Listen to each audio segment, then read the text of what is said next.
What's up, YouTube? Hobo Nichol BBQ back with you today in the hot seat. And we've got Greg from Ballistic BBQ. Hi, Greg.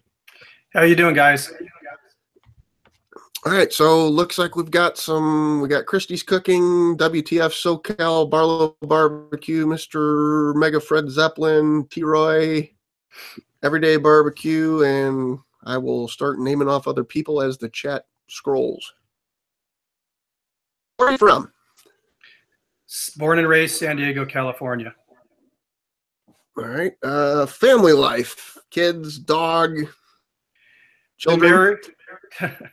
Been married, 22 years. And I have one son, 14-year-old, pumped full of hormones right now, freshman year of high school. Awesome. All right. What made you decide to start a YouTube channel? It was weird. I created a user account just so I could comment on videos, and I was watching everything from rock and roll concerts to cooking.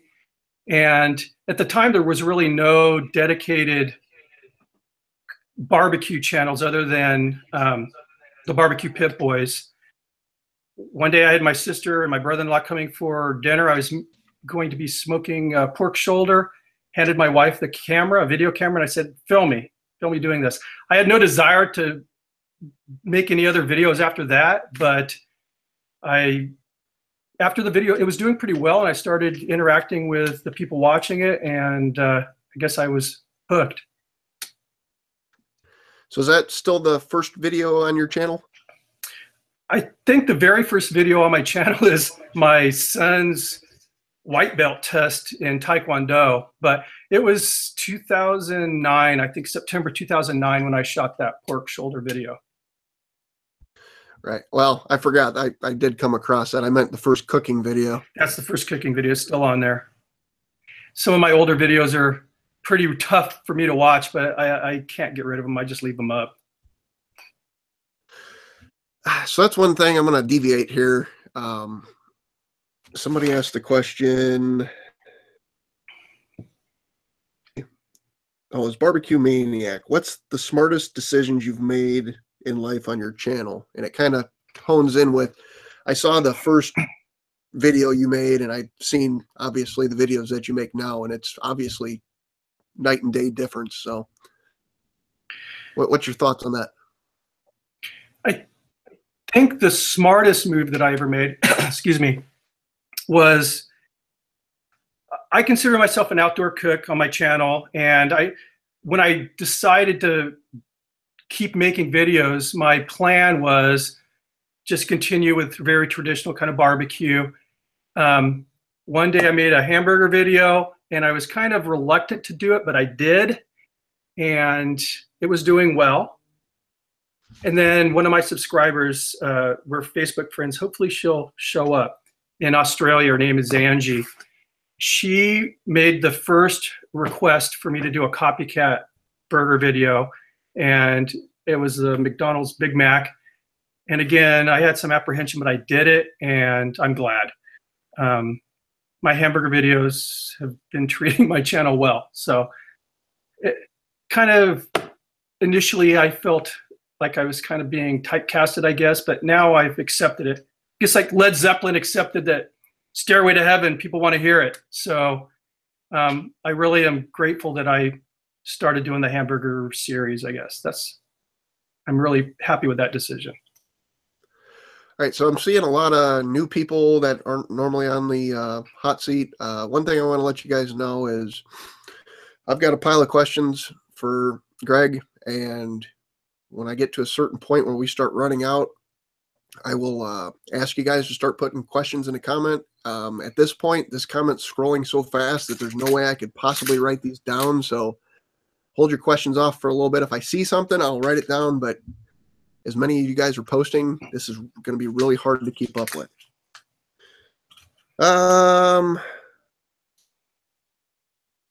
Basically answered all my questions at this point. What equipment do you use to record your videos, and what do you edit with? I I shoot with, I have 4 Canon G20s and 1 G30. And I alternate from, it depends on the video, I guess, using 4 to 5 cameras. And I edit with, I have a Mac, Final Cut Pro 10, and audio equipment, I'm using Sennheiser wireless lav mic, and I'm going through a Zoom digital recorder. Okay.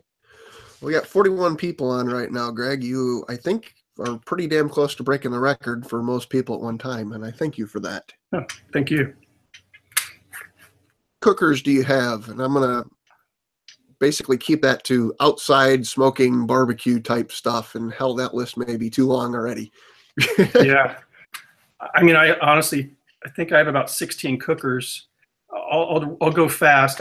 I have a Gator Pit, Party Gator offset. I have 2 Rectech pellets, 1 big one, 1 mini, a couple Webers, Big Green Egg, large, my Oval XL, my Primo Oval XL, PK grill. I have a backwood smoker, little cabinet, and a couple pit barrels.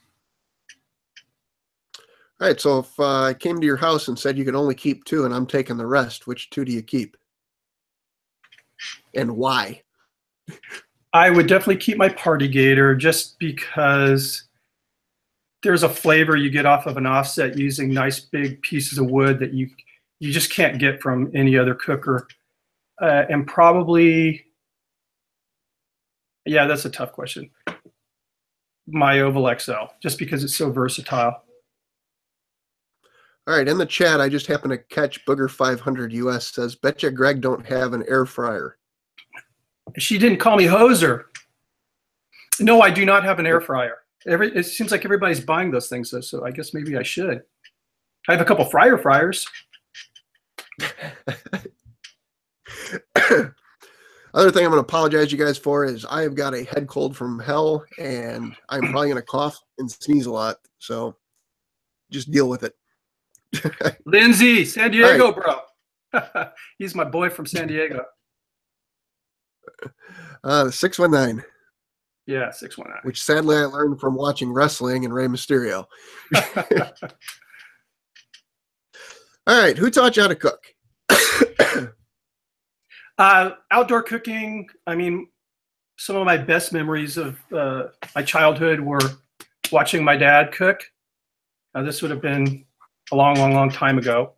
And my grandparents, my grandfather. So the outdoor cooking stuff from just hanging out with my dad and my grandfather outside. My mom cooked a few dishes well, and then most of the dishes she cooked, they weren't so good. She wasn't the best cook in the world, but my grandmother, she was, from Missouri, and her and my grandfather moved to Colorado where they opened a restaurant. She was probably the best cook. Best food I've ever eaten was from my grandmother. All right, so Ray Mack asked Chris this question. I think it was last week. This kind of all blends together. Favorite meal from when you grew up?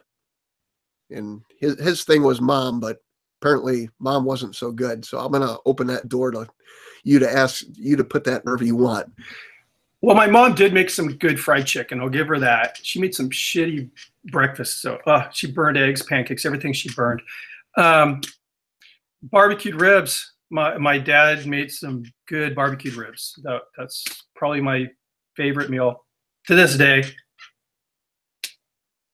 Are his ribs better than your ribs? No. He's dead. He's dead. He passed away probably 15 years ago. So no, mine are better than his were. But they were good. All right, I see Cab7. I'm a subscriber to him. He does a lot of live chats. I just want to say hi, Cab. We've got Heavy Metal Barbecue, Phil and Florence, Babyback Maniac, Helga's Pennsylvania Cooking and Homestead. God, that's almost as hard to say as Rich's Rivers Smokers, West Virginia, which I almost didn't get out there. And we're up to 45. All right, so I'm not sure if you want me to talk about this, so I'm going to leave this very obtuse and you can go with it or not. I know you have very busy weekends right now with cooking things, but if you want to hit on that, go ahead. But what does a weekday meal look like at your house? A weekday meal? Honestly, Right. a weekday meal, we're eating leftovers from my weekend cooks. My wife works as well. But when we cook, like over the, a meal, usually I do the protein and my wife does all the sides, and it's a good team. She's an awesome cook, and she makes some killer sides. So we eat pretty well. Holidays are a treat because, again, I'm doing all the protein outside, and she's making just some fantastic side dishes. Her mother's from Switzerland, and her mom was a really good cook, and I guess she inherited that gene from her mom. Right. What's your favorite video you have made and why? I guess that's a difficult question. It has to be, well, I did my one and only viral video that I did was a meat glue. I did a video on meat glue. And, I had been reading articles on the kind of nefarious uses of meat glue. So I ordered some from Amazon, and I thought I'll do a video on it. And I had no idea. I did this video. I made basically a big fake prime rib roast, and it turned out I was pretty happy with it for never using this product before. And I remember it uploaded at 6 a.m. of the next day, and 6:20 I went to check to see how the video was doing, and I had 86,000 views already. And it was just a crazy ride that, again, I haven't had since, but it was weeks of just wild stuff. I mean, I was getting emails from journalists from the UK, from Vietnam. I got a really nasty email from the vice president of the North American Meat Council. They featured it on this TV show. It's on cable TV called Right This Minute, I think. And it rocked. It was just a really fun ride while it lasted.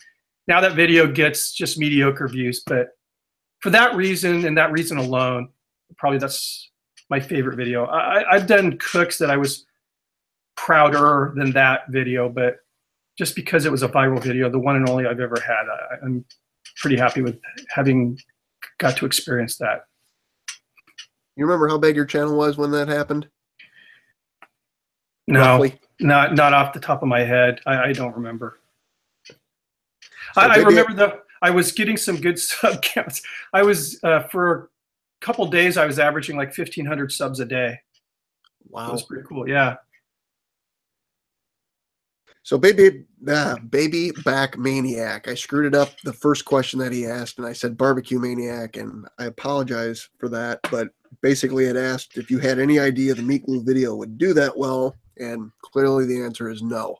No, in matter of fact, I was thinking, man, I'm going to get bashed for doing this video. But then when I stepped back after it was doing that well, kind of analyzing the subject, I guess, it had controversy in there, and it was just something really different. There wasn't a lot of meat glue videos, and most of the meat glue videos that are out there, the people were making fake filet mignon, and I was the only one that did like a ribeye.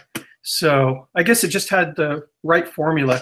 But when you think about it, and I'll speak for all of the outdoor cooks that are probably on here, we're striving to make these delicious dishes for people to recreate at their homes. But the videos that have the kind of, for example, you stick a GoPro on your dashboard and drive through a fast food restaurant and buy some crappy food, those videos crush our videos. So without knowing it, I guess I was tapping into a whole new audience. I don't know if they're still watching my videos, but like I said, I'll take those views. It was fun. Go Outside and Cook wants to know what you're drinking right now. This is a toasted porter from a San Diego brewery called Second Chance Brewery. It's good stuff. Has a kind of a like hints of coffee flavor.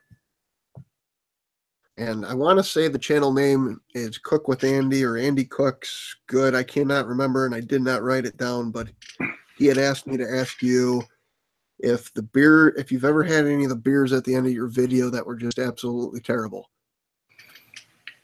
I've never had any that were terrible, but my least favorite beer was Red Velvet by Ballast Point, and Ballast Point's one of my favorite breweries. But it was just a watered down mess. Didn't like that beer at all. Still have a few bottles. I'll ship them off to you if you want some, Andy. Meathead wants to know if you are a hunter. I hunt for game fish. I do a lot of offshore fishing for tuna, dorado. We call them dorado out here, mahi, dolphin fish wherever you live. I like going blue water fishing. That's my thing. And then I also do a lot of fly fishing, like out in the Sierras, trout fishing and stuff. I honestly want to go pig hunting. But it's just sort of like, gosh, how many hobbies do I need? My whole garage is filled with fishing rods, thousands of fishing rods, seems like. But for now, no, I do not hunt any game. I'm an advocate of hunting. I think it does, the herds well, culling out the weak, I guess. And the pigs right now in our country are out of control. I mean, the feral pigs are just devastating. Pretty much all 50 states, they are in all 50 states. And I know Texas, they're really wreaking havoc. So one of these days, maybe. I like to eat wild game meat. Excuse me. All right. My favorite question that nobody has had a great answer for, so I'm putting it all on your shoulders. Funniest thing that's happened while recording that we never saw after editing? Yeah, I honestly wish I would have kept the bloopers, but I guess when you're in the moment of editing, it's easier to delete them. So I did a turkey video. I think it was turkey on the big green egg, and I brined it. And I had it in a brining bag, and the bag I had in a Home Depot bucket just to keep it rigid, honestly, because I was afraid it would start leaking in my refrigerator or something. So I take the turkey out of the brine and clean it off and everything, and I have it on the cutting board. And then I set it down on the floor, kind of at my feet, and I stepped in the bucket while I was filming. I have another one, though, that's pretty funny. Yeah, I stepped in the bucket. The bucket fell over. 3 gallons of brine are all over my floor.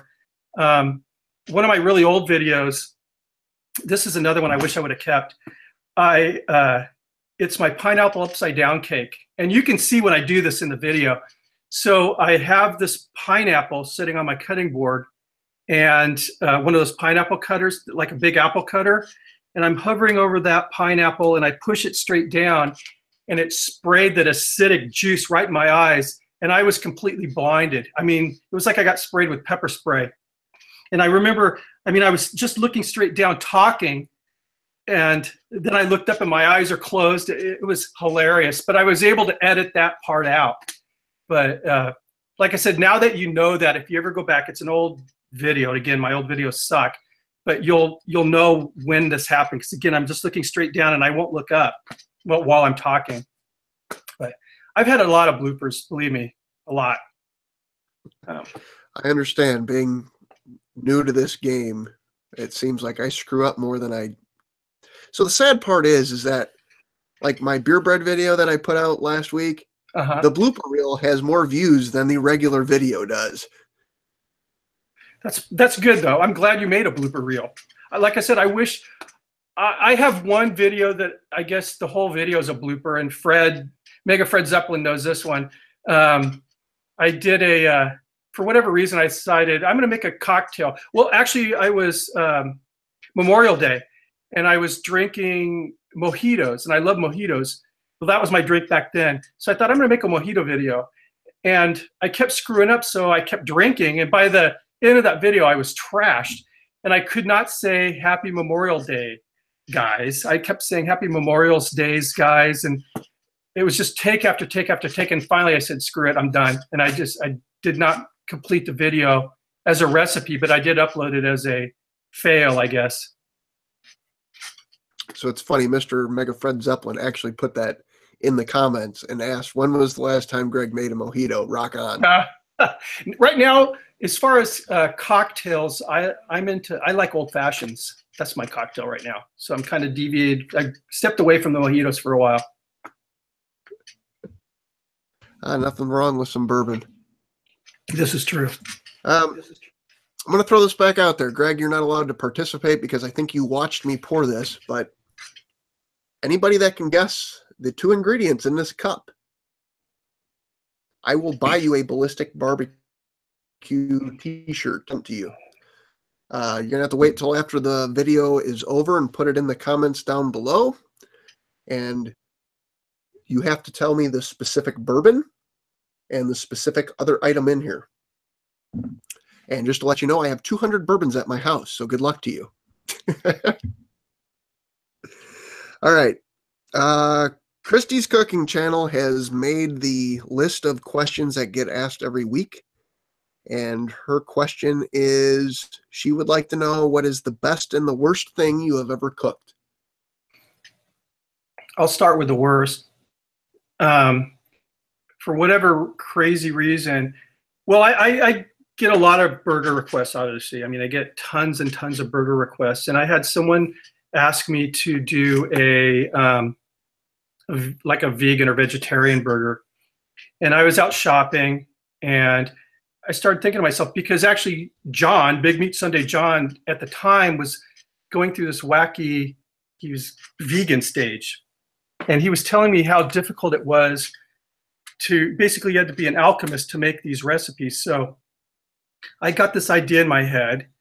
I wonder what a vegan, or if a vegan could go buy products off, you know, like we shop for hamburger and cheese and everything without having to whip out the blender. So I found all these vegan products and like fake cheese and everything. Oh, it was the most disgusting hamburger I've ever made in my life. And it's on my channel. It's terrible. I was getting attacked from everybody. I deserved every freaking negative comment, but I was getting attacked by the vegans and the carnivores. But yeah, that's probably my worst. My best, I mean, I've had a few meals that I really, really enjoyed that I cooked on my channel. And I know someone's going to ask what my favorite hamburger is, so I'm just going to hit that one. It was a copycat burger I did on, it was a restaurant called the Stockyards out of Toronto, Canada. And it was their butter burger. And to this day, that's the best hamburger I've ever had in my life. It was, I mean, it has a compound butter made with, has bone marrow in it and blue cheese and a red wine reduction. Of course, a lot of butter.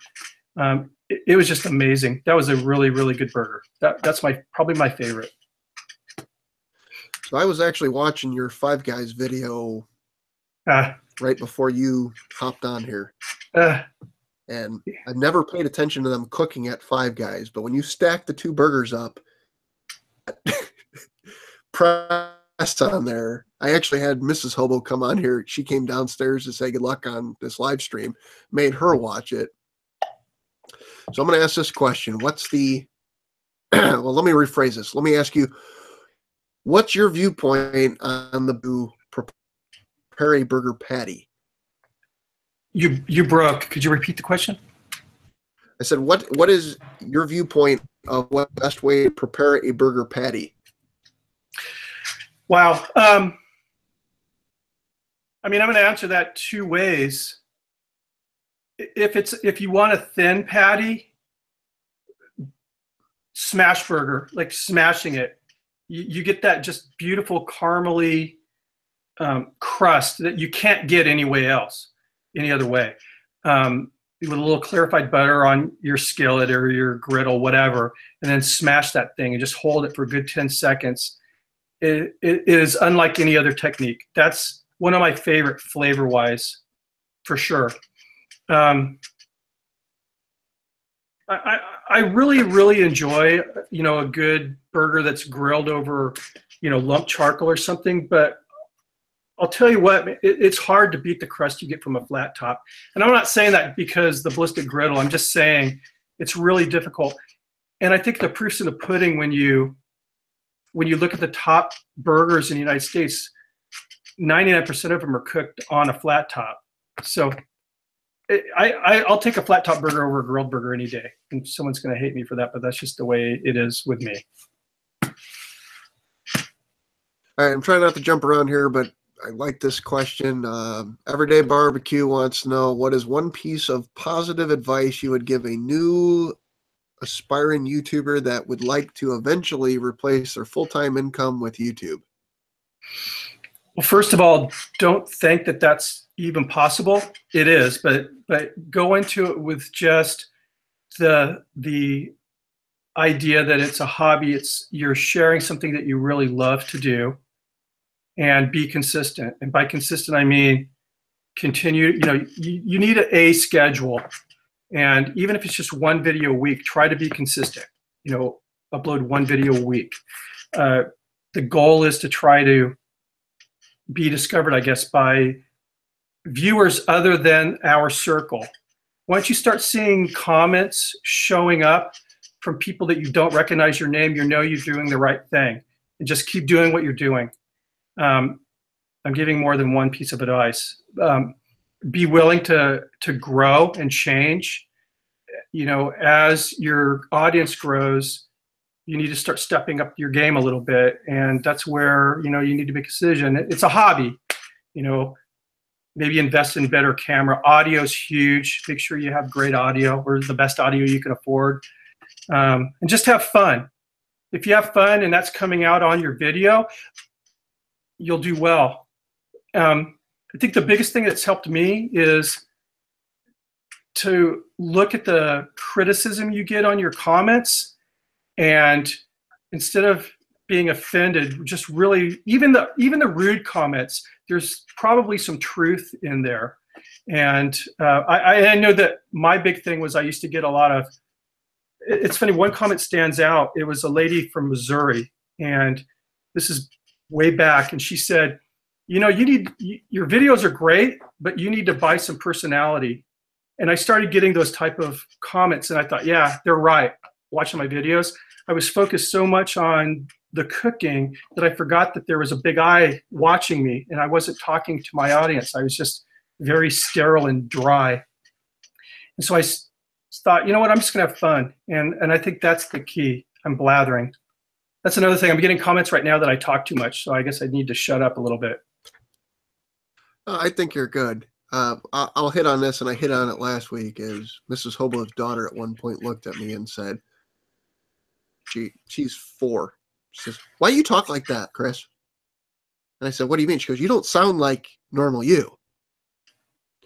So I think one of the last couple videos I did, you know, I just said, I'm just going to be me and not care about anything. And, you know, if there's a kid in the room, like, my switch hits and I'm, you know, G-rated, perfect, good to go, but I still talk normally. But there's a level of concentration that you need to have making a video, because you're worried about, is the camera right? Is the sound right?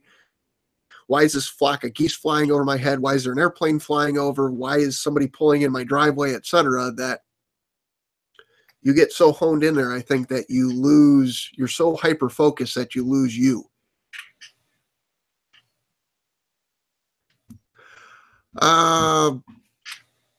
There was a question in the chat that has scrolled past me. And everybody, like I said, I'm trying to keep up with the chat, but it is really hard. All right, I will catch up to that and ask you my favorite question. 3 channels you watch, 1 big, 1 small, and 1 you think should be much bigger than they currently are. I like Malcolm Reed's channel's really good. That guy, man, he's crushing it now. And he is, I've watched his personality really grow. So I love that guy's channel. I'm very, very happy for him. Small. I mean, I watch your channel, Chris. Well, let me kind of step back on the whole small thing right now. This Facebook group that we're a part of, for me, because I was, I'm still part of other Facebook groups that are some larger channels, and it was a real breath of fresh air finding this group that you guys have and seeing the enthusiasm that you have, and that just really pulled me in. And I'm enjoying watching all your guys' videos. And so I'm just gonna say the group's videos as far as the smaller ones. And one that I think should be bigger than it is, and I think it's well, Chris Lynch, I think, Mother's Barbecue, he's doing everything right. I think he just needs to catch that groove, and it'll happen. And one that I think is going to go off is Texas Style Cuisine, Johnny's channel. I have a good feeling about that channel. He's got the look. I mean, he looks like he should be driving a damn chuck wagon, and he just seems like somebody you want to hang out with. Justin, Baby Back Maniac, same thing. All those Texas guys. Troy, I've had the opportunity to hang out with Troy. I told Justin I want to get together with both of those guys and do a video. Troy and Justin. It's funny so I know we've got new people here. If you've not seen the Hobo Nichol BBQ in the live seat with Go Outside and Cook, it was absolutely hilarious. I won't tell you what's in there. You just have to go check it out for yourself. But there's something that happened there that just completely blew me away. All right. Meathead wants to know, where did you come up with your channel name? Yeah, that was funny. One day I was getting ready to shoot a video, and I can't even remember what video it was. I think it may have been a drawing video or something. I don't know. And I thought, you know what? I probably should come up with a name, because at the time it was just some random initials and numbers. It had nothing to do with cooking. And, I'm a shooter. I enjoy shooting. And so right before I put on the camera, I thought Ballistic BBQ. And then I stuck with it. That's as easy as it was. It was just literally right before I turned the camera on. So is that the only channel name you've had? I realize now that you can change channel names. That's the only channel name I had. I mean, again, I created an account with YouTube just simply so I could comment on people's channels and subscribe and everything, but it has nothing to do with anything. It was just a bunch of random numbers. Gotcha.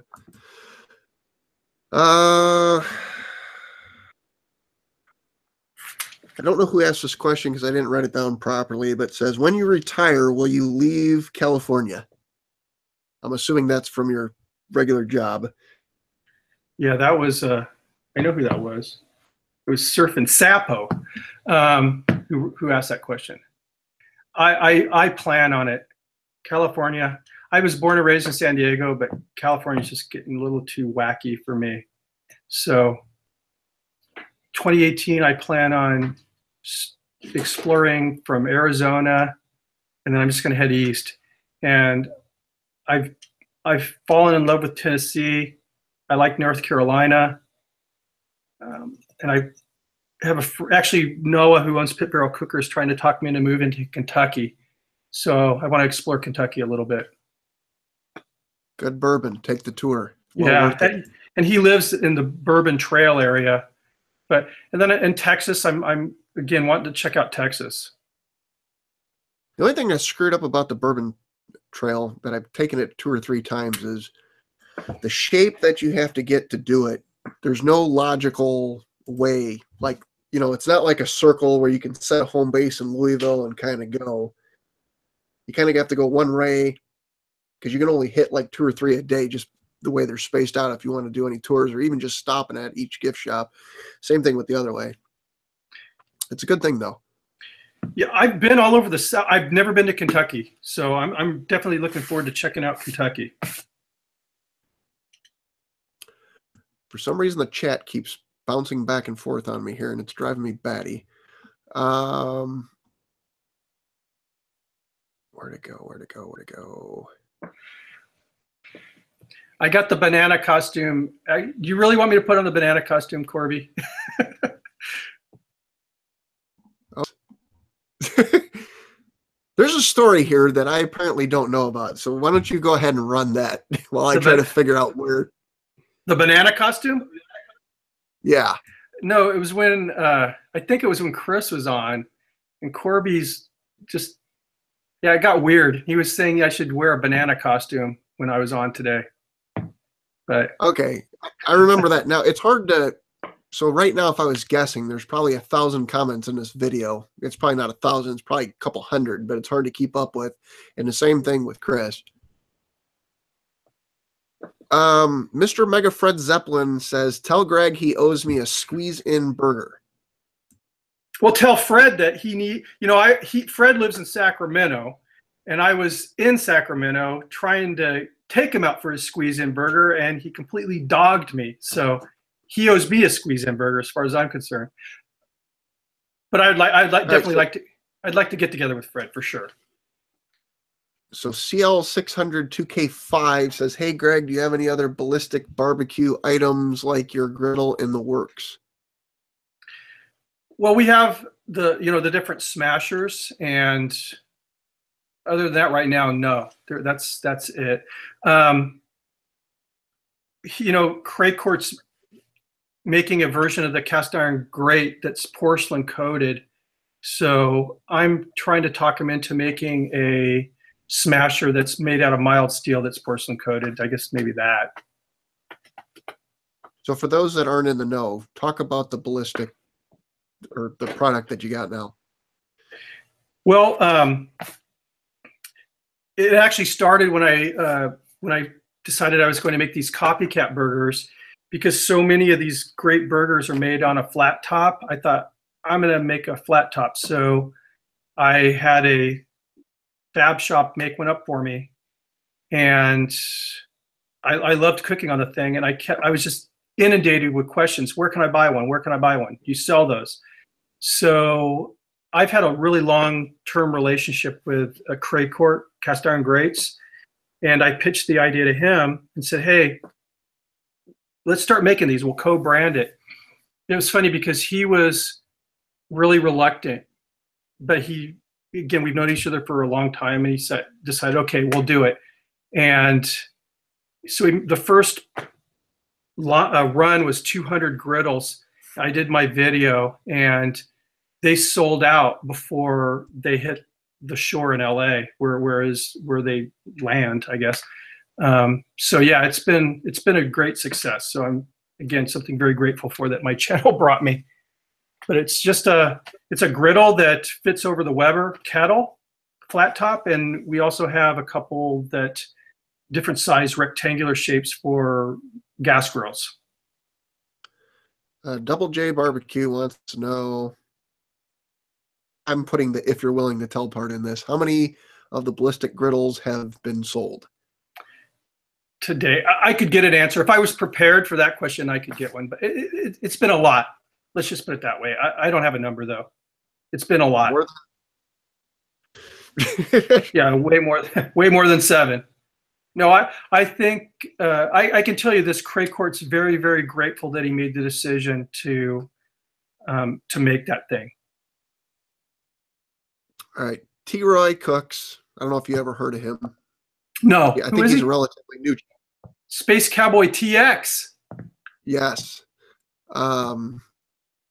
God damn it, the scroll thing on this chat sucks.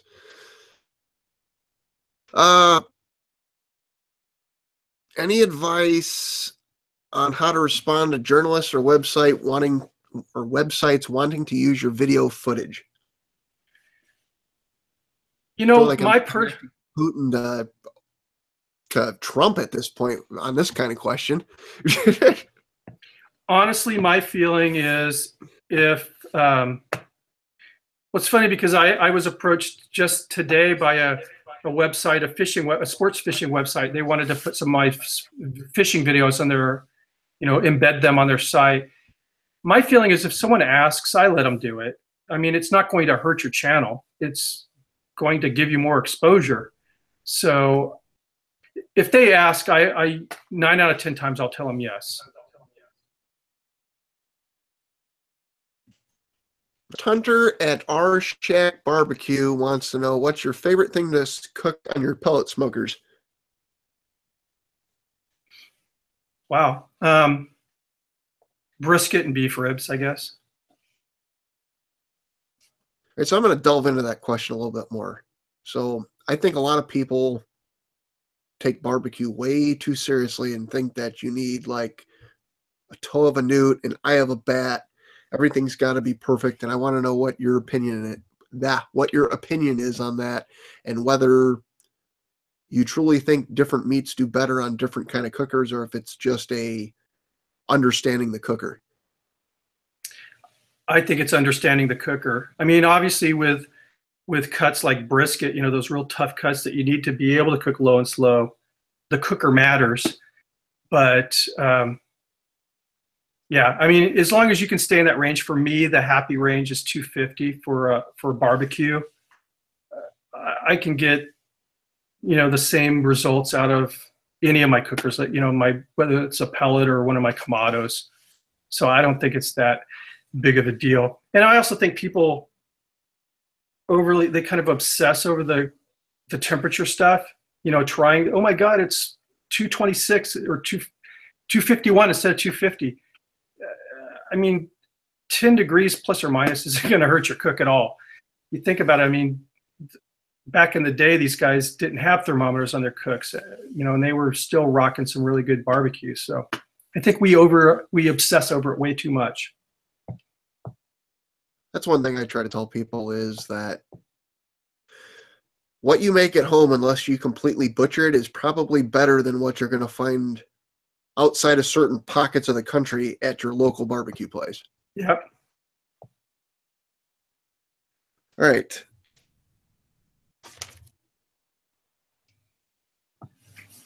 My Swedish friend Lassie wants to know if there's anything particular not to do or say when filming that you figured out over time on your channel. If you can break yourself from saying it's a good thing.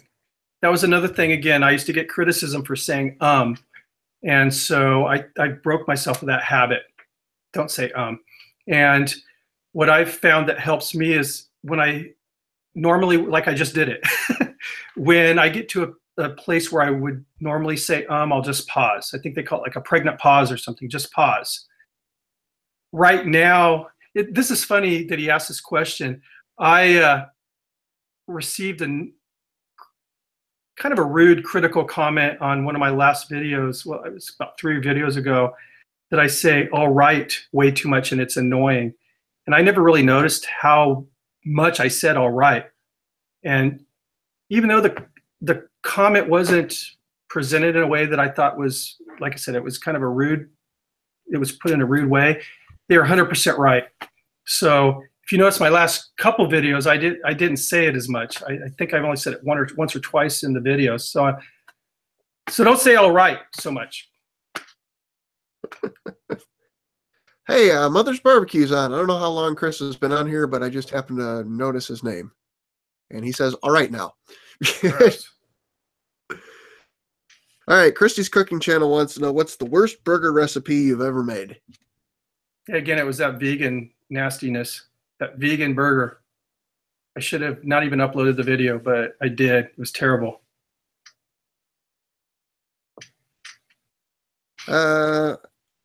GQ Barbecue wants to know, what's the most memorable video you've ever made and why?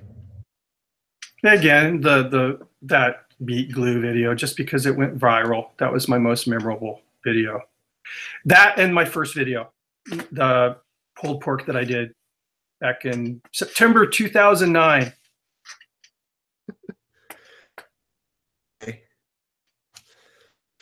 All right, I don't remember where this question came from, but they want to know, where do you get your ideas for your videos, like the wet cured bacon and homemade American cheese, because they are just wild? I think it's just the way my brain's wired. I just said, I I know. I don't know. I'm constant. I mean, I watch the food shows a lot and get inspiration from there. I'll walk through grocery stores and just start looking at ingredients and get inspired from that. And I get a lot of inspiration from like going to some of the Asian markets we have here in San Diego. There's some really good ingredients in those places. And I did that Korean burger, just my last video, and the market I went to it was a Korean market, and they just have the most unbelievable meat selection. And I'm talking like really good Wagyu steaks and everything, and just kind of wandering through those places and smelling the spices, and it gets the juices flowing, gets the ideas in the head rocking. I guess that's what I do. All right, so I'm assuming that you're on a computer, so this isn't an option, but we'll lay this out here of maybe a future video on Ballistic BBQ. I got asked if you could do an outside tour of your back area. We're assuming it's back area. Yeah, I could do that someday. And somebody asked where you can get that barbecue sign, or where you got that barbecue sign from.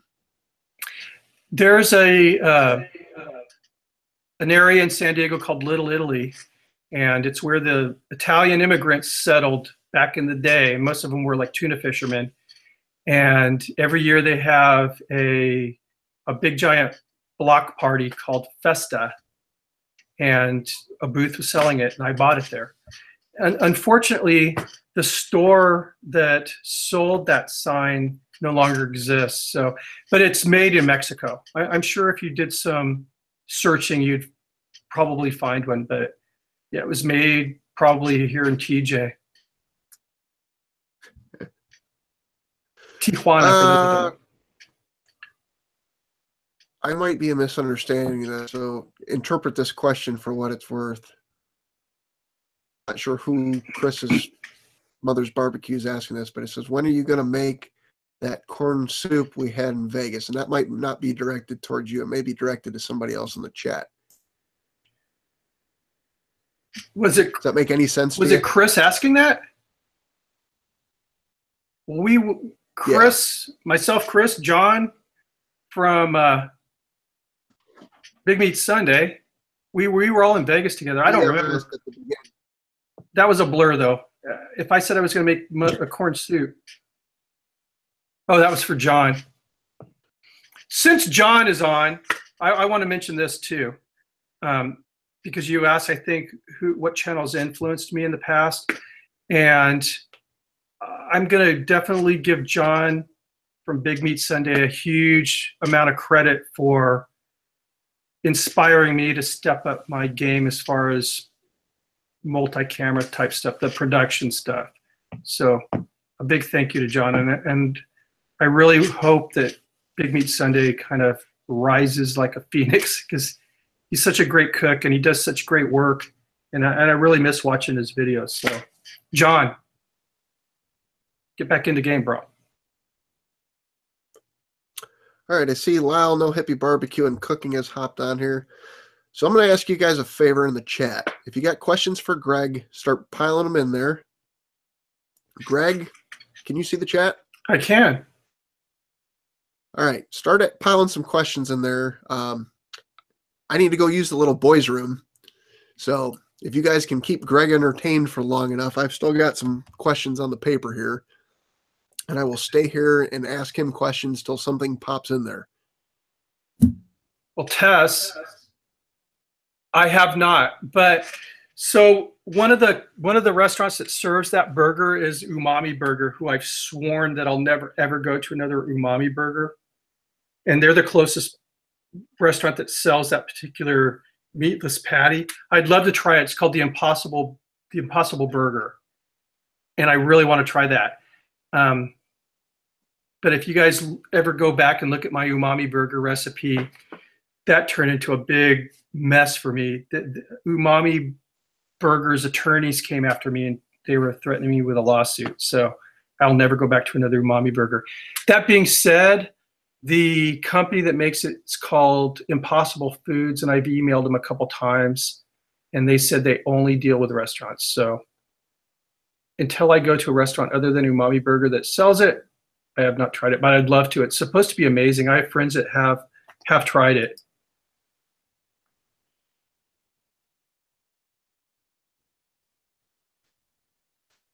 Justin, do I have plans to go beyond YouTube? After I retire, we'll see what happens. I've had some really great opportunities. I did a gig in Nashville for Kingsford and Country Music Television, where I was like a grill master for a viewing party there for the CMT Awards. So if I can get stuff like that, I'll be stoked. All right, so I see John Stewart just asked a question that I've been asking everybody. Charcoal lump versus briquettes. And I'm going to ask you why you have your opinion. Me? Well, John Stewart asked the question, but yeah. Okay. If I'm cooking, definitely on an open grill, a lump every time. I like how hot it gets. I like how clean it burns. And I like the flavor that it produces. Most of the lump out here is mesquite. So you get a really nice smoke flavor. If I'm going to cook I want predictability. Like if I'm baking, I actually bake a lot on my Weber. I'll go with briquettes just because they burn very consistently and they're easy to set up for that type of cook. Where like a snake burn. So I use both briquettes and lump, but definitely on an open pit, I'm going to go with lump charcoal or my offset. So when you say, go ahead. Oh, go ahead. Oh, go ahead. No, go ahead. Jinx. I'll use lump charcoal to get my offset going, and then after that, I just feed it wood. For lump. Yeah. So when you say bake, are you talking? So this is one thing I've struggled with is, I've smoked nuts, I make smoked macaroni and cheese, etc. You can argue in the smoker that that's baking, but bread type products, etc. There's certain things that I feel like too much smoke is gonna, just completely blow it away. And certain bread products, certain things like bread suck smoke so hard. How much wood should somebody use on something like that? That's an hour cook. And see, I've never used my smokers for baking, but I've used my Weber kettle a billion times for baking. And I'm talking cookies, cakes, those type of items. But the thought of putting, a cake or bread in a smoker, it's never even crossed my mind. But I'll tell you what, a Weber, you can do some baking on there. I love baking on my Weber. So that's what I've done on my Humphreys. I've made cookies, smoked the nuts, did the beer bread in them. Oh yeah, the Kamados. I'm just real light with the wood because I'm too afraid that it's going to overdo it. Like I made some macaroni and cheese one time that I liked it, but Mrs. Hobo's daughter was just kind of like, "Woo, too smoky." Yeah, no, I could see that definitely. The Real Show Barbecue, who, by the way, I think he got about 12 hours to get on. He's got a Thanksgiving giveaway, so go check him out. I think you just got a comment in his comment section. It's a couple videos back, but wants to know, what's the largest cook you've ever done?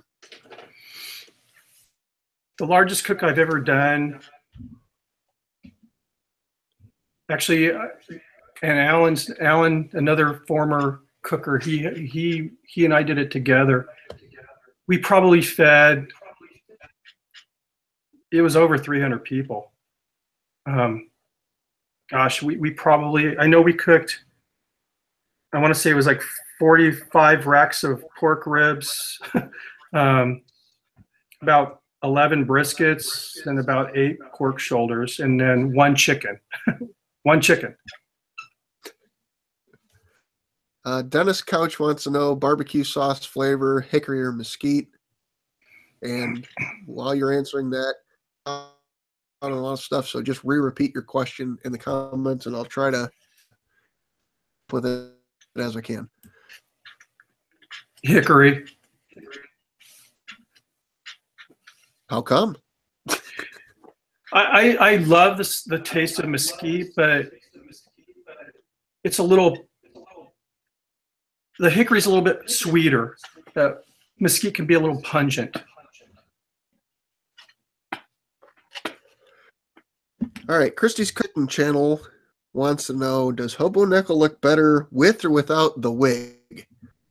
Without, Video by where I far. parodied her channel. Yeah, much better without the wig. That was actually disturbing. And I, like I said before, I wanted to gouge my eyes out with a fork, but. All right, Mr. Mega Fred Zeppelin is heading to bed. Good night, Fred. What is it, 7 o'clock at your guys' time? Yes, 6:56. T-Roy wants to know, do you have a Santa Maria pit? Thank you, go outside and cook. Not yet, but I have something in the works actually right now that I'm expecting to probably have one after February.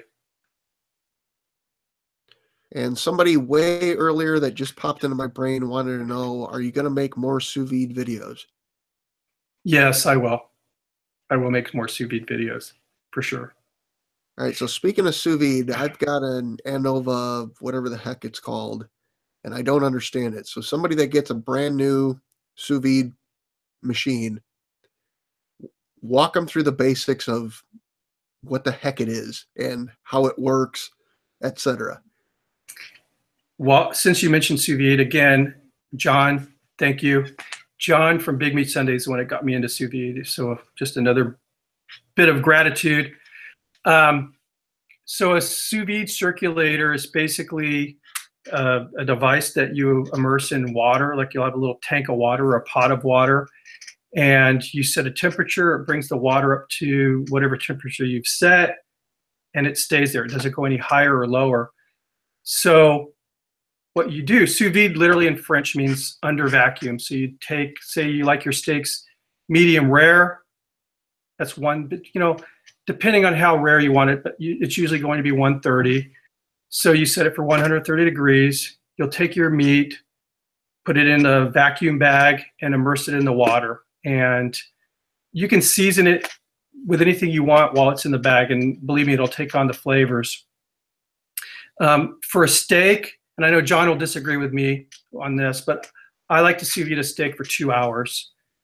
When you're done, you blot it dry with a paper towel. That's when I hit the salt. I don't like to salt it while it's in the sous vide.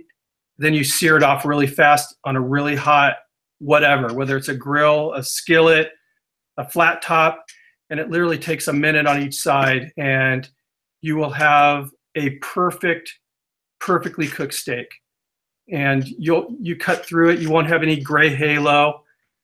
It's just pink from top to bottom.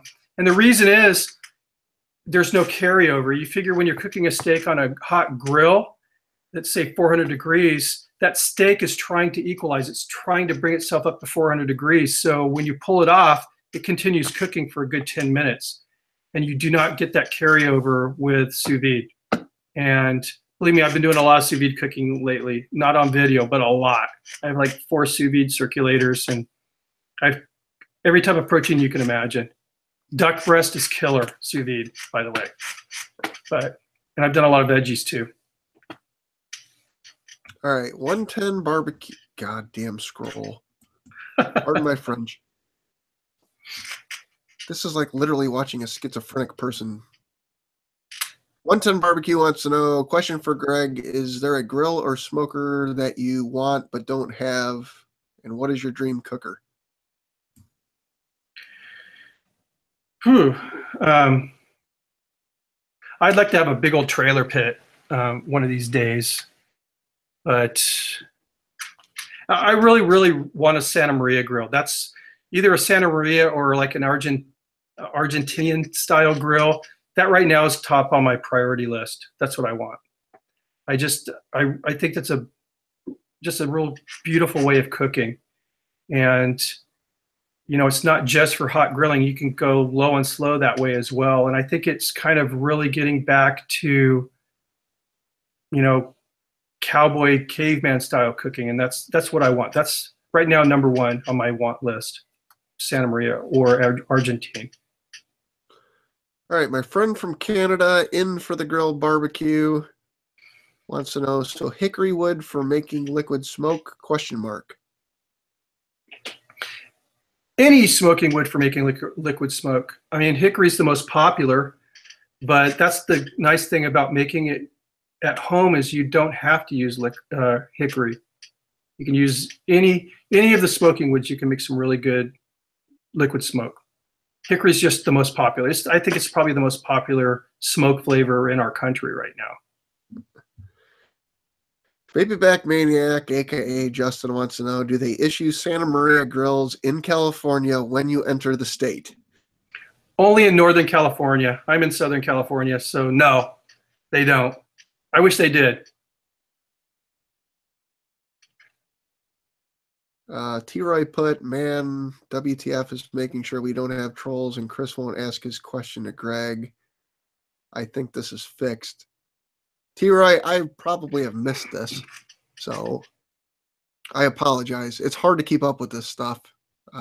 T-Roy has all his stuff on his live chats, which are awesome, or on his Thursday chats, which he's got the questions in front of him, and he can kind of keep up with this. This has got just a scrolling craziness. Okay, I got it, WTF SoCal. Question for Greg, is the 140-degree smoke flavor myth for real? Does food absorb smoke flavor beyond that? I always wrap on color when I wrap. I don't know if it's for real. Who asked that question? Did John ask it? Yes, that's who asked it. I mean, I know that I'm a firm believer that meat can only absorb so much, but I think the problem is on the exterior of the meat. After a while, it can get way over smoky, for me at least. All right, so Booger 500 US, who just had a birthday, I think she turned 25, says Greg needs a refill. I know, huh? So if you need to take a refill break or bathroom break, go ahead. I'm fine. I've got a short announcement that I would like to make, which is next week, Condrol's Kitchen is going to be on, and my dumb ass is going to do, I can't get this on camera right, the Pocky One Chip Challenge, which is going to probably make for a terrible yet hilarious interview because I hate hot food. So tune in. If you're not a subscriber to the channel, hit subscribe because I say I'm going to die. It's not going to be an actual death, I hope, but this is going to be bad. Greg, you got any suggestions besides don't do this for coping with something that's 2,200,000 Scoville units? Just keep a lot of milk, whole milk, because you see these idiots drinking water. There's a ton of that One Chip Challenge fail videos, and it's ugly. I'm definitely going to be tuning in for that. So I've actually got not only am I doing this, I'm going to add something to this in and of itself, but nobody else has done it, so we're going to give it a whirl. I'm not giving it away because I know somebody will steal this idea in the next 7 days. All right. John Stewart says, nuts. I'm not. What happened was Condrol's Kitchen did a video where he and back about 10 minutes, then said if anybody wants to try the other one, to put a comment down there. And I believe my comment was, fuck it, that I wouldn't win it. And now I'm stuck in back. All right, back to the real show. Smoked Red Barbecue wants to know, do you... Okay, people, scrolling. Do you think Big Green Egg Company is dying from lack of innovation and advancement? I'm glad you picked that one out. Actually, I was going to answer that. I saw Brian. Hey, Brian. I'll tell you what. I own a Big Green Egg, which everybody knows is the big dog in the ceramic world. And I own a Primo Oval XL. Yeah, I don't know how their business is doing. I mean, I don't track that stuff, how they're doing, but I can tell you this, that the Primo blows away the Big Green Egg. And I know the KJ, the Kamado Joes, you know, they're evolving as well.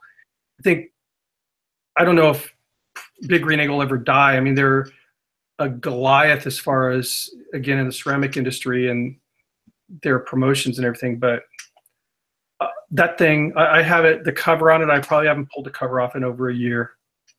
I love cooking on my Primo. I think they need to step their game up.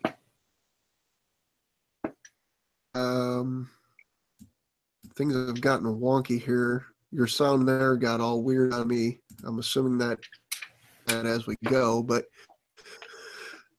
keep piling in question, guys.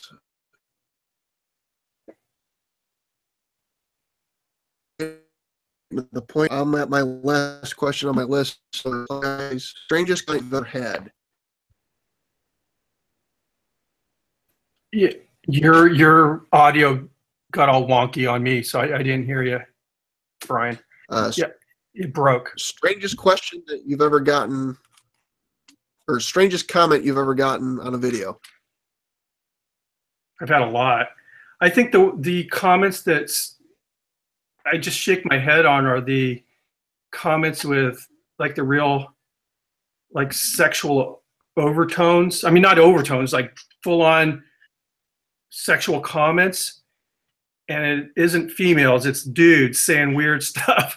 Those comments right there. I'm like, who comments like that on a burger video, you know? That kind of like, those are the weirdest ones, I think. All right, so I'm going to jump into the YouTube world of people with cooking channels, of understanding search engine optimization. So for I'm going to say a newer channel, I know in the YouTube Cooks Facebook group, and if you got a cooking channel, search YouTube Cooks Facebook group on Facebook, and do me a favor, if you don't have a YouTube channel that is cooking, don't apply, because literally I spend so much time on here weeding out channels that say I don't have a channel. I appreciate it, but it's for people to share knowledge on how to grow their Facebook channel or YouTube. But for people that are trying to do, what's your tips to them? Well, like I said before, definitely consistency is key initially. Take advantage of all the metadata you're allowed to input. Pay a lot of attention to your title. You know, instead of thinking that you're making a video for like the little circle that's part of this Facebook group, try to think worldwide. You want to get those keywords in there. You know, you need to use keywords in your title and also include them in the additional information you can add down below. Max everything out, max your tags out, and also your thumbnail picture. You know, either take a good screen grab or have a camera handy that you can take a really good picture, because you want to catch that person's eye. So those are the first things. Other than that, again, just consistency is key. Also realize that, you know, we're cooking channels and people are landing on our videos to learn how to make a recipe. So stay on track. You know, we're not vloggers. I guess what I'm saying is, if you have another interest, maybe start another channel. But if you want to have a barbecue channel, a cooking channel, just keep it on cooking. That's what people are coming to watch our videos for. I was watching a video the other day. It was a cooking video, and midstream, the creator shifted gears and was talking about something that was completely unrelated to cooking. It was a small channel. I can guarantee if it was a larger channel with a lot more viewers, he would have been completely attacked for that. So just stay on track, you know. Does that make any sense? Yeah. So on that topic, T-Roy Cooks made the comment. He says, should a new channel try to get with a multi-channel network? And how about a large channel like over 150,000 subs? I think the days of the multi-channel networks are kind of dead, personally. And John, Big Meat Sunday, John and I, we went to Vid Summit a couple years ago, and I was talking to Chris, of Hyla's Kitchen's husband, about multi-channel networks, and that guy's really ingrained in video production and everything, and he said, yeah, MCNs are dead now. So personally, I would say no. I'd stay away from them. Just, there's so many resources out there now as far as finding the right keywords. And, if you see a bigger channel and you have questions to ask, message them. I think we'll all be honest, and tell you maybe what you're doing wrong or right. And just, keep plugging along. But yeah, we could get into Tastemade all day, Troy. I don't think Troy was part of Tastemade, though. Yeah, that seems like a subject nobody wants to touch. And I'll touch it. If you want to touch on it, I'll touch on it. If anybody wants to talk about Tastemade, I'll talk about it.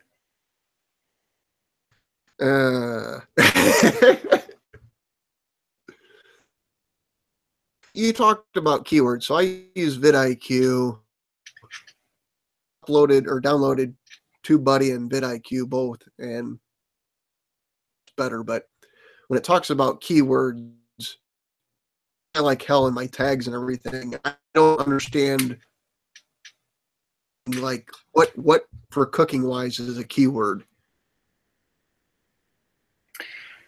One thing that I try to do when I like using the keyword like search engines to help me kind of fill those tags up, but then I sort through them.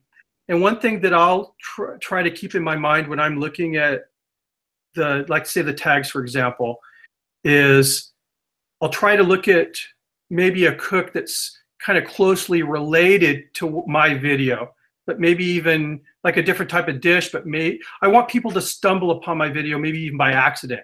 They're searching for, and I'm not saying be dishonest, but be very, like, something related to the protein I'm cooking. Like if I did a beef rib video, I'll put brisket in my tag as well, because I'm hoping that maybe somebody who's doing a brisket search will also, maybe my beef rib video will pop up.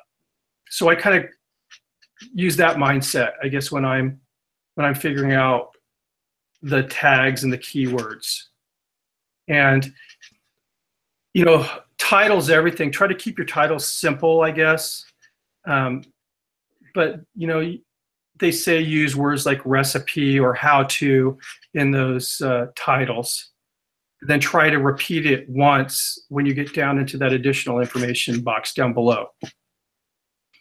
So one of my biggest struggles, I guess, is that if I'm cooking a pork butt video, I will put in pork butt, Boston butt, etc., all over the place. And my keyword thing, which I think there's like 5 keyword options on vidIQ, will show 1. And I'm like, well, what the hell do I have to do to get a keyword? This is what I'm cooking, but yet you're not recognizing my market. Yeah. On that note, too, as far as keywords are concerned, and this is something that I am trying to get better at because I get kind of lazy. If you have a recipe, put the whole recipe down there in the additional information box, because that is loaded with keywords that people are searching for. Again, they may be looking for, something like a barbecue sauce recipe, but you did a pulled pork video, but maybe you have a recipe for sauce in there or whatever. Just maximize that space they're giving you. Tags are limited. They only give you so many characters for tags, but you can just fill up that additional information, and it's all keywords. People that they may stumble on your video just because of those words you have, crammed in there. But writing the recipe out is really huge. It really helps, I think, to this, your video get discovered. Oh, I'm on the fence here. Can you see Myron CCR 345's comment? Myron, what? CCR 345. It should be scrolling just about to leave off the screen. It's about 5 comments up from the bottom one. Oh. Not sure what that's about. So is that the guy wanting me to take my hat off? Yeah. I got hat hair, but that's funny. All right.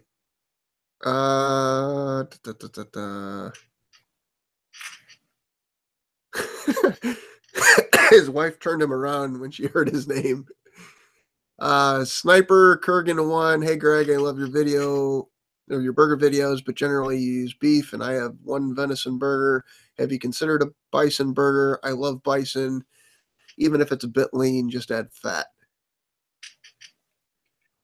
Yeah, I do need to start incorporating some game meats, and I agree with him. I love the flavor of bison, but it is lean, and I love fat when it comes to burgers. And Troy, I don't know, man. I just haven't been contacting Snake River Farms lately. So speaking of contacting companies, at what point do you think you need to be at before you start doing that as a channel? You know what? Just I don't think there's a specific number. The worst that's going to happen is they won't respond, or they'll tell you no. My advice would be to start out small. I mean, if you have 1,000 subscribers and you reach out to Primo, they're not going to send you a cooker, I'll tell you that right now. But there's a good chance that if you reach out to Snake River Farms, they may send you a brisket. There's just write a nice honest email, tell them what you're doing, provide a link to your channel so they can see what you're doing, and see what happens. But I would say start out small, with these companies that have just maybe tools or sauces or rubs, and then just start working your way up from there. And then you'll start building a resume that gives you a little bit more credibility, because one thing you have to realize is after there's people that kind of specialize in what the influencer marketing, and if we're making videos and reaching an audience, you're labeled an influencer. And there's a lot of opportunities out there. I'll tell you this, I will not use a product that I don't truly feel comfortable putting my name behind. There's been a lot of crap that either I don't even respond to them, because after a while you start getting inundated with emails. But there's been things that I won't put on video. All right, John Stewart wants to know, steak or burger, which would you rather cook for a video? Well, steaks, I mean, if it came down to cooking to eat, for sure steak. But there's only so many ways really you can cook a steak to where all the videos start looking the same, One thing that this burger stuff, the series I've done, that I've gotten into, has really helped me do is respect. I've got so much more respect for hamburgers than I used to. And,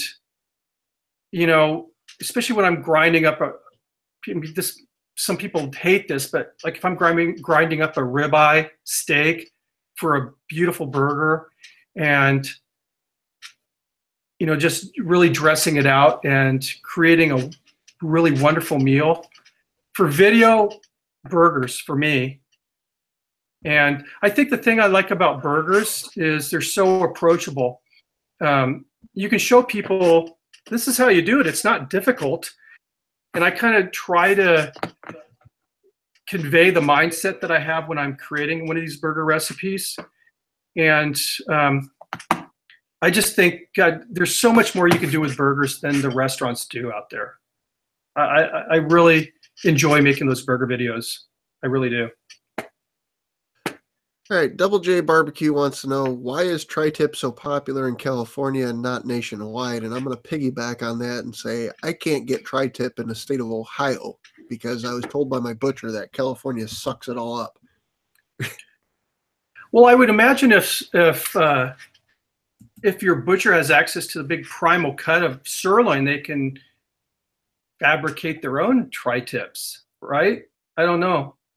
I think a lot of butchers are just reluctant, maybe in other states, to create the tri-tip. I'll tell you what, if you guys have never had tri-tip, you're really missing out. It's an amazing piece of meat. I've actually kind of cultivated a pretty neat relationship with this newer butcher shop here in San Diego. And I plan on going in there and shooting a video of this guy harvesting tri-tip out of the big primal cut. If you guys, I don't know if it would be a good idea, but I want to do it. So maybe that'll help. I don't know. Daddy Cook says tri-tip is hard to come by in North Carolina as well. I rarely see them. I mean, I would honestly, you know, maybe you'll spend some money, but go through, you know, Snake River Farms or Morgan Ranch or something and just order one. It's an amazing piece of meat. One good tri-tip can feed, I mean, I don't know, 3 or 4 people, and it's just so tender and so flavorful. It's just it was a secret for years and years and years, but the secret's out now. Big Lou, you got to try it. Louis Calamatas, when you grind your own meat, how do you know what is 80, 20, 75, 25? Do you eyeball it, or do you have some sort of method? I eyeball it, and it all starts out when I'm picking out my meat. I look at the marbling, and then when I cut it up, I try to make sure that I'm keeping it I keep it going into the grinder proportionate. So I wouldn't put a bunch of fat through and then a bunch of lean. I try to put the fat and lean through together. And I'm sure a lot of my burgers are way more than 20% fat, which is fine. So my butcher shop actually has 70-30 burger meat, which I really enjoy. But oh yeah, what's your favorite ratio that you've come across thus far? 70-30. 70-30 for sure. I've done some home grinds where, gosh, I mean, it was probably 40% fat, which is a little too much. It starts starting fires and everything. Even on my griddle, you know, it's pouring over the edge like a Niagara Falls. But yeah, I think 70-30 is probably the best for me. If you're going to buy pre-ground beef, then 80-20. I would never go below 80-20. So my butcher shop actually makes their own hamburger meat, and one of the things that the guy told me was that when you get into these national chains, and I'm assuming he's talking Walmart, etc., like they're doing like 10,000 pounds of meat at a time, which his argument was the possibility of getting something wrong in there, meaning some bacteria, etc., is much higher, and that's how you get the recalls. But no, I don't know what the right answer is on that. Yeah, I think the nice thing about grinding your own meat, the nice thing about cooking our own food, is we control the environment that it's being cooked in, you know, how sterile our equipment is and everything. So I would say that's a pretty accurate comment. And, you know, we have a stake in this. We're consuming it. We're feeding our friends and family with what we're making. So I'm sure a lot of these people just really don't, I'm not saying they don't care, but there are probably some careless people out there that aren't maybe washing their hands, or they're going to work sick and getting us sick because of that. All right, somebody up earlier in the chat asked me what my favorite bourbon was. That's hard. I like Colonel E.H. Taylor, but that's something that only comes out a couple times a year, and I've gotten lucky that Ohio started carrying it. Uh, Greg, what's your favorite bourbon? Actually, so when I was in Nashville, my wife and I went to a little town outside of Nashville called Jackson, and the reason we went was we enjoy watching American pickers, and their Nashville stores located at this. It used to be an auto plant called Marathon Auto Works, and I mean this building's been there since the 1800s. They used to make, I guess, boilers there, and we went there, and it turns out it's just like a couple blocks long of brick, really bitchin' brick building, and there were shops inside of there, and at the very end was a craft distillery called Corsair. And have you had it before? I've not tried it, but I know of it. Oh, it's awesome. And I'm sure part of it was the moment, you know, we were there. It was just, we were having a really great time. But that bartender, very attractive young lady, by the way, she made just the perfect old fashioned. She didn't muddle a bunch of cherries or anything in it. She just did it the legit way. And that was just unbelievable. It was so good. And they actually sell it at Bevmo, so I bought a bottle of it. And brings back great memories whenever we bust the bottle out. So that's my favorite bourbon. You know, I'm going to change my mind, and I don't know that I can grab it real quick because I got to figure out where the hell it is down here. But Maysville, Kentucky, there's a small distillery that used to be a large distillery called Old Pogue. And I'm going to change my mind and go with that. So I went down there 2 or 3 years ago and stopped in, and it used to have a big distillery like you'd think of a Jim Beam type thing, and it burned down, and now they're distilling 50 barrels a year. And I got to talking to the kid who's 5th generation. So at Prohibition, I think they sold the company and then brought it back. But they've got the original distiller's house. It's right there on the Kentucky River, or the Ohio River. And I told the guy, I said, I'd like to get 2 bottles. And he said, well, I can only sell you 1. And I said, look, I'm stopping here today to take the tour of this. And he actually let me take a sip right off the still, which you don't actually drink that. You just kind of spit it out. But it was a cool experience for me. But basically in talking to him, he told me, I can only sell you 1. And I said, okay, then I'm going to come back on my way back, drive 2 hours out of my way and pick up another bottle.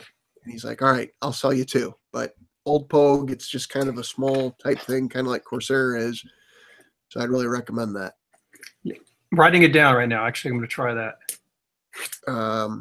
It may be hard to find. I'm going off of 2-year-old data, but the way he told it to me is, so a distillery actually in the state of Kentucky has to sell their product, or they send their product to a distribution center who then sends their product to the store. And the problem with that is that a Jim Beam type thing works out some deal with the distribution thing that the product never leaves their distillery. But the small type guys like him, it actually leaves, and he can't buy the product back from him or from them.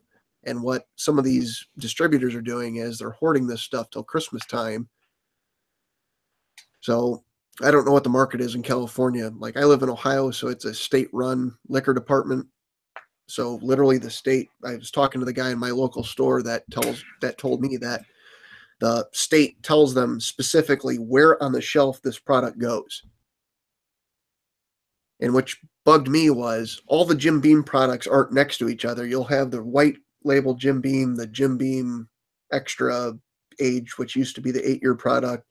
Then you may have Buffalo Trace, etc. And then you'll have Old Granddad, which is made by Jim Beam, but they're not next to each other, which makes absolutely no sense. So if you can find a bottle of Old Pogue, I recommend it. I'll be looking for it. One thing that I bought just very recently was an oak barrel for aging spirits. So I've got a liter of bourbon, of 4 Roses actually, that I want to age. I'm going to age it for about 7 months, see what happens. I tried to look real quick. It's, I think, my old Pogue bottle. Like I said, at one point I had 200 different kind of bourbons. I used to keep a spreadsheet, and I quit keeping track of that because, quite honestly, it's a pain in the ass. All right, Smoked Red Barbecue wants to know, what kind of meat grinder do you have? Oh, it's such a corny name. I put it on one of my videos. It's the Mega something or other. I got it on Amazon. It's a really good meat grinder, but it's got a really corny name. It's the reason I'm trying to remember it, because it was a really bad, the same name of a really terrible movie like in the early 80s. Mega Force 2000. Such a corny name. But I bought it on Amazon, and I have not had any problems with it at all. It pretty much grinds everything. I was using the little attachment they have on the KitchenAid, but I found that thing would start bogging out. And this thing, again, I could put a bone in there and probably grind it into a bone meal. I've got something cheap that I picked up from Gander Mountain when they went out of sale or went out of business. I couldn't tell you the name of it, to be honest with you. The only thing I literally bought it to do smoky ribs burger video, where he wanted you to make your own bun, grind your own meat. I used a 20-some-year-old bourbon. Didn't win. Not blaming anybody on that. Wait, you were a judge on that, weren't you? I was a judge. How hard was that to do, not being able to taste? I mean, I have a pretty good idea of if a burger tasted good just from the billions I've cooked. That was a really tough competition, man. There were so many good burgers. It just came down to, honestly, nitpicking towards the end. Chris and I both. I mean, and we put a lot of thought into that contest as far as judging it. So everybody can't win, but honestly, everybody did a great job. There were some really good burgers there. Really good. I think actually the guy who won just got on the Facebook group. Because wasn't it White Lightning who won? White Thunder, I think. Was it White Thunder? I think it was. I think he just hopped on there today, was his first comment. Getting old. Where's Russ? Russ didn't show up. I haven't seen Russ on here. I think he got on for one. Charlie's Smoking Barbecue wants to know, Greg, whose food would you want to try more? Oh, shit. I know. I saw that and I didn't want to answer it. Well, you're stuck now. I already started. Greg, whose food would you want to try more? Russ from Smoky Ribs Barbecue, Troy's from T-Roy Cooks, Justin from Aim'em and Claim'em, or Justin from Baby Back Maniac? Justin, I swear to God, I'm not trying to screw your name up. Inquiring minds want to know. Honestly, that's a tough one, guys. Come on. I want to try T-Roy's brisket. I want to try a real Texas brisket. Because it's funny, if I do anything and I call it Texas, Texans get pissed off. But I want to, Justin or Troy, I'd really love to try, or Amen and Claim'em. Come on, guys. Any one of those, all those Texas guys together. I want to try their brisket. That's what I want to try. Like that thing where they cooked the brisket 3 ways. I would have loved to have been at that party. I'll tell you that. Shut up, John. All right. With the white balance. Strangely, that's where I'm literally hovering over right now. So I'll leave it to you. How do you want to address that? He's just being a smartass right now. I have my white balance adjusted at like 4,900, I think, and I just leave it there because that's where my lights are. See, this is the thing. I'm not a photographer. This is why I use camcorders. And John is a photographer. So I like easy. I like to push buttons and walk away. All right, Robert Roy, aka Marion. Check out his channel. He does basically everything on his Blackstone griddle. And he's got a small gas grill, at least that I'm aware of. Wants to know, what does your coworkers think of being on YouTube? They all dig it. I mean, it's funny because for years it was something I was embarrassed about. I mean, not embarrassed, but I didn't go around telling anybody about it. But now it's like everybody knows, so it's a good thing. Everybody thinks it's pretty cool. I'm in the same boat. I had somebody come up to me at work and looked at me and goes, "What's up, YouTube?" Which is how I start every video. And I'm like, "How do you know about this?" Yeah. What's really cool is when you're shopping and then someone recognizes you, you know, or you're out in public. That's when you feel like, I think maybe I'm reaching some people. All right, 110 Barbecue wants to know, how many subs should you have before you get an Amazon affiliate and start pushing Amazon products? I mean, if you set it up, you never know, because anybody can set up an affiliate link with Amazon, and you never know when you're going to produce that magic video that goes viral. And I would hate to not have an affiliate link on a video that's out there getting millions of views. So I would say now, 1 subscriber, get an affiliate link with Amazon. You can't start too soon. That is. I'm going to piggyback. Go ahead.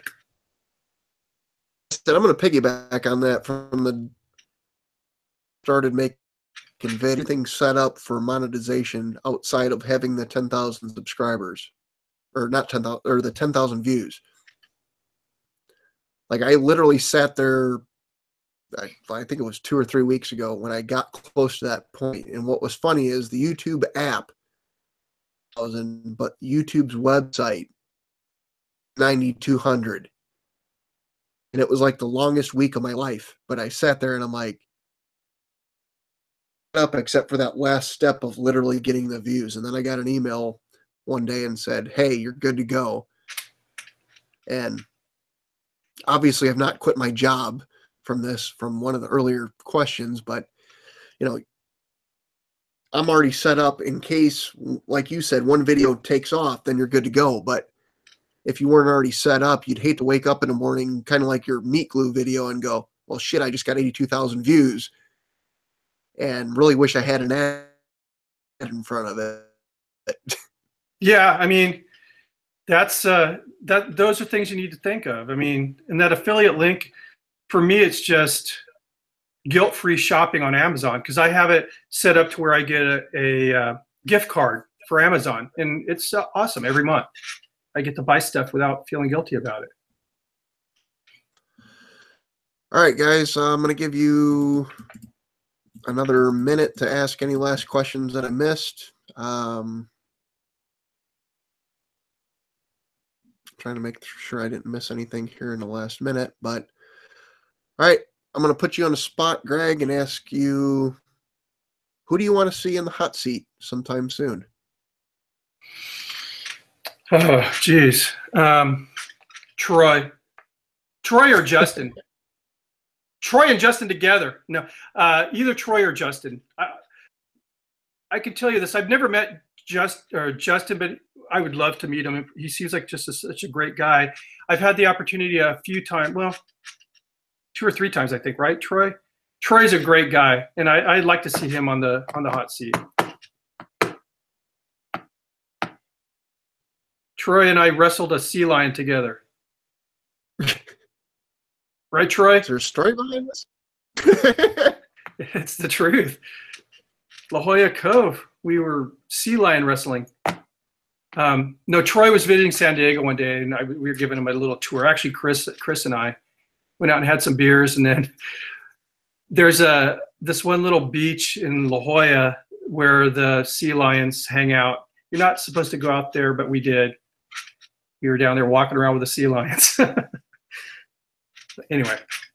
All right, guys, we're going to wrap this up. I appreciate you watching. If you're not subbed to the channel, I'd appreciate it if you give us a sub. We do this every Thursday. We try to do it at 9 o'clock every night. Or, yeah, we try to do it at 9 o'clock every Thursday. It's all cooking channels. It's not specifically barbecue. I appreciate you guys being here. Greg, you got any last words? No, I appreciate this. This was a first for me, and it was fun. I enjoyed it. I would like to, like I said, I was getting a lot of messages from Europe, from some of my guys in Europe that were kind of bummed because it's 3 o'clock in the morning when we started there. So maybe one of these days we can do a redo for those guys. Awesome. All right, we're going to sign off here. Greg, stay on for a moment. I'd like to talk to you off the show. Thank you guys, and bye. Bye.